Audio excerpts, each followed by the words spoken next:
to CivilNet. Joining me via Skype from Los Angeles is Heghnar Watenpaugh. She is the co-chair of the Department of Art and Art History at UC Davis. She specializes in urban and architectural art history in Islamic societies. Heghnar, welcome to CivilNet. Thank you for having me.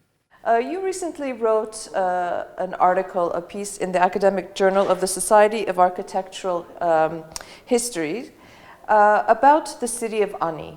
For those of us living in Armenia, for Armenians all around the world, Ani is a very important cultural, historical site that is currently in Turkey, right across the border. Actually, we can see it from across the border here in Armenia. You've been involved in studying Ani, its preservation, restoration, its current condition. For our viewers, can we, as a beginning to this conversation, tell us what the current status of the city of Ani is today, if you can? Today, the ghost city of Ani is the largest cultural heritage site in eastern Turkey. It's located in the province of Kars, and it is under the jurisdiction of the Ministry of Culture and Tourism of the Republic of Turkey. For the last several years, beginning with 2006, there has been a new phase of conservation and site management at Ani under the leadership of the Ministry of Culture and Tourism, in cooperation with a number of international organizations, most recently and maybe most importantly, the World Monument Fund based in New York, as well as a Turkish NGO, Anadolu Kültür. And the most recent development is that a couple of years ago, Turkey, the state of Turkey, placed Ani on the tentative list for sites to be presented or nominated for the UNESCO World Heritage List. And the latest declaration or information from the Ministry of Culture, Ömer Çelik, is that the Ani will be nominated by Turkey to the UNESCO World Heritage List. And so this is the current status that we're at. Heghnar, it's always been very interesting to me whether Armenian archaeologists, architects, specialists in Armenian architecture, whether they are from Armenia or from the diaspora, have they been ever involved in any of the restoration projects and the excavations that have taken place in Ani?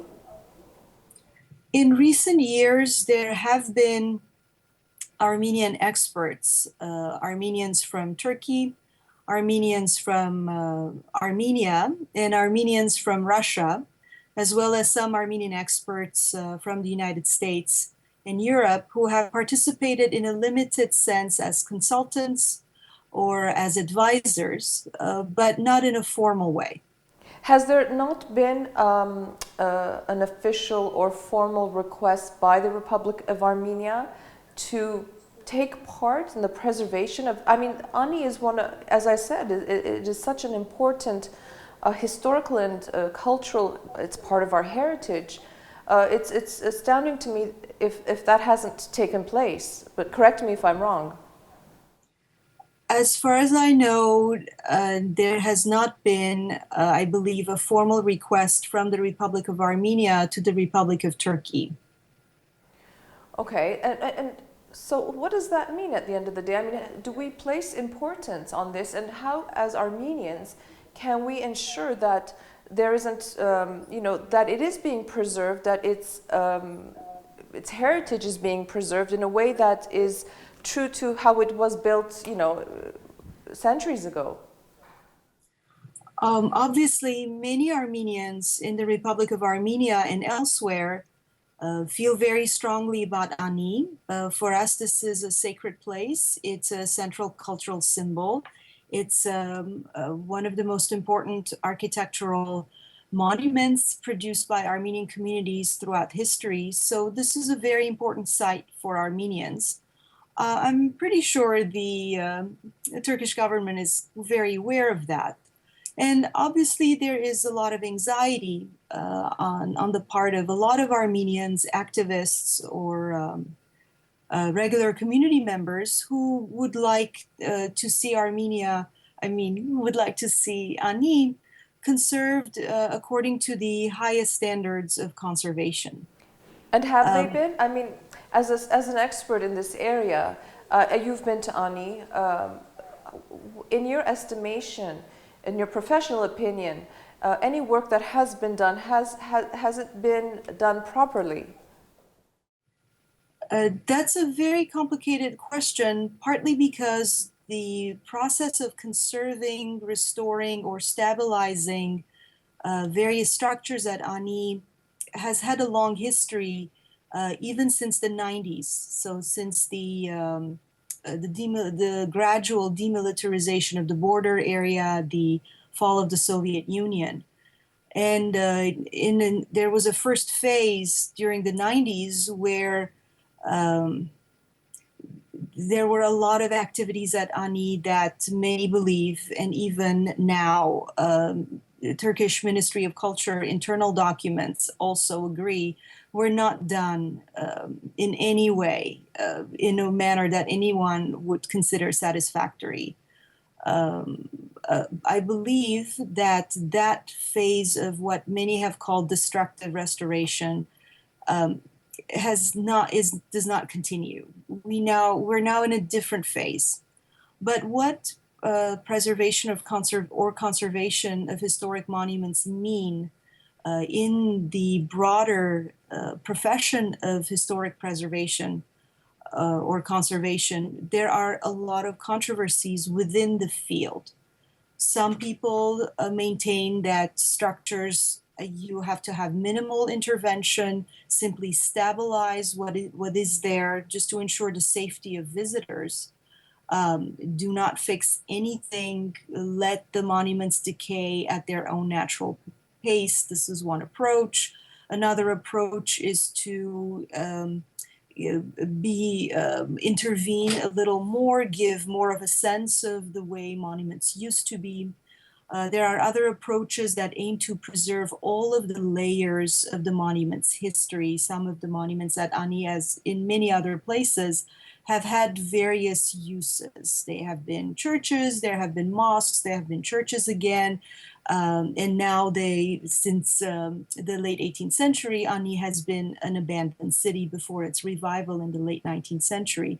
So that particular approach to conservation would advocate acknowledging each of these layers in the city's history. So there are many points of disagreements as to what constitutes correct conservation of historic monuments within the architectural profession. If you look at very recently, even in the case of a well-known European medieval monument like, I believe it was Chartres in France, that was recently restored and created a huge controversy because some people believed that it was being desecrated, too aggressively restored to a state that it was never in. So there is always controversy. In my opinion, the current situation is not the same as what there was before. So we have to be very careful about distinguishing different phases of intervention at Ani, which is difficult to do for the typical visitor because you see all of these buildings at the same time. Right, absolutely. So you might not sense that, this very bad intervention on the city's Lion Gate is from the early 90s, whereas this other intervention on the Kran Honens is meant to be temporary. Another feature of the current phase of conservation is that it is meant to be a temporary measure to stabilize the monuments until such time as a more comprehensive approach can be developed. There are a lot of people who are unhappy with the way things are now. So it's nothing is going to be black and white at Ani. It's always going to be very complicated. It's a very difficult site with a lot of technical challenges. And obviously it is also politically very sensitive. And there is a paucity of information about the site. So that also contributes to creating this climate of uncertainty. That, you know, it's interesting that you mentioned the political dimension, because that was going to be my next question. Obviously, the political situation, the geopolitical situation, the relationship with Turkey and its neighbors, Turkey's own internal politics all impact, I mean, aside from the daily lives of the citizens of that country, but also, you know, cultural heritage sites, obviously, depending on the politics of the day.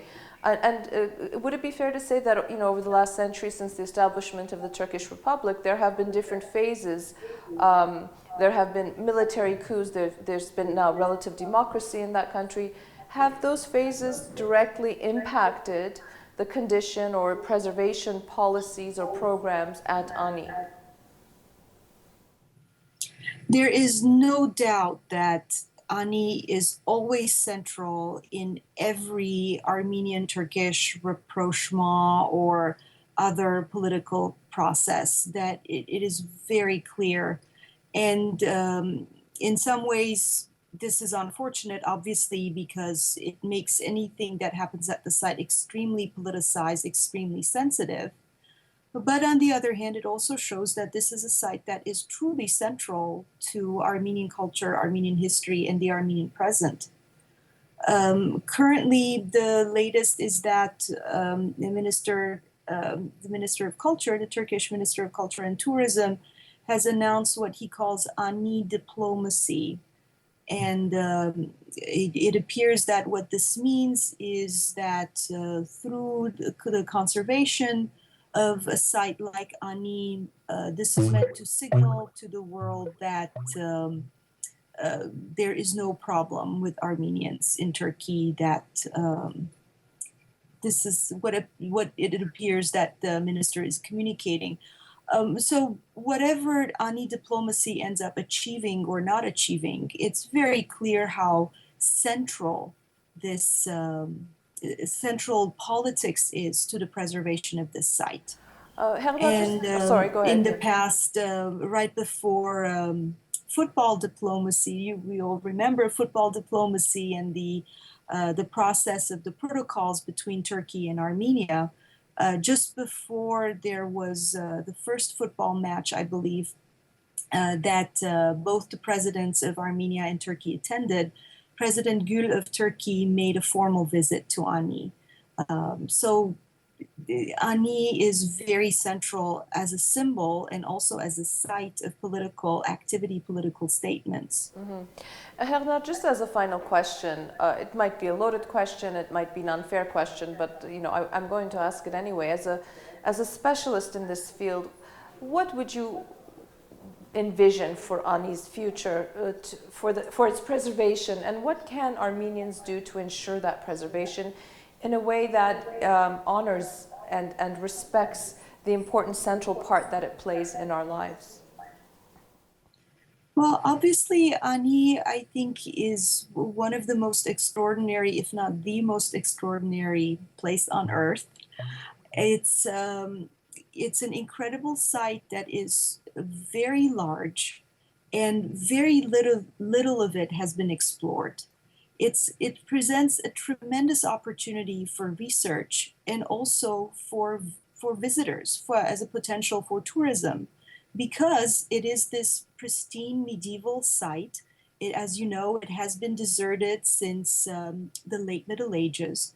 So it doesn't really have a resident community. There is, of course, the village of Ocaklı nearby, but the people don't live on top of the ruins as they do in many other ancient cities. So the site is pristine. It can be researched. There are many more things under the hills at Ani that have never been excavated. The great excavation in the 19th century by Mar just began to scratch the surface. So my vision for Ani is not very different from anyone who loves Ani. I would like to see it explored, excavated, the monuments stabilized with the highest standards of conservation, with the greatest respect for all the layers of this extraordinary city's biography. And that includes, of course, the medieval Armenian layer, the height of medieval Armenian civilization. But Ani also has many other extraordinary elements. It has a fire temple from the early medieval period. That's an extraordinary structure. It has mosques from various periods of Islamic history, from the Seljuk period and the Mongol period. It has fortifications, and who knows what else there is there that we have not even begun to discover. So I would like, my vision for Ani would be to open it up as cultural heritage sites that would be available for all to enter. But what I have heard discussed among cultural heritage activists in Turkey is that they are aware, many of the activists, maybe not officials, are aware that there's an opportunity here to create better relationships with Armenia. And I have heard discussed the possibility of creating some kind of arrangement so that Armenians from the Republic of Armenia could cross easily into Ani and visit, instead of staying on the other side of the Akhurian River and looking on. And I think that would be wonderful. I would, of course, like to see more cooperation between experts in the Republic of Armenia and experts in Turkey. But that raises many tricky political and bureaucratic questions. Right. Everything in our lives seem to be political. Heghnar, thank you so much. It really is a fascinating place. I've been there myself several years ago, and it's still trying to process everything that I saw just as an Armenian and not as an expert. So I can imagine how incredibly enticing and interesting it is for someone like you who's an expert in the field. Thank you for the illumination, for the explanation, and we look forward to many more of your thoughts on Ani, and hopefully it will achieve that level of preservation that you envision for it. So thank you very much. Thank you. I'd like to remind our viewers that my guest from Los Angeles was Heghnar Watenpaugh. She is the co-chair of the Department of Art and Art History at UC Davis. Stay with CivilNet.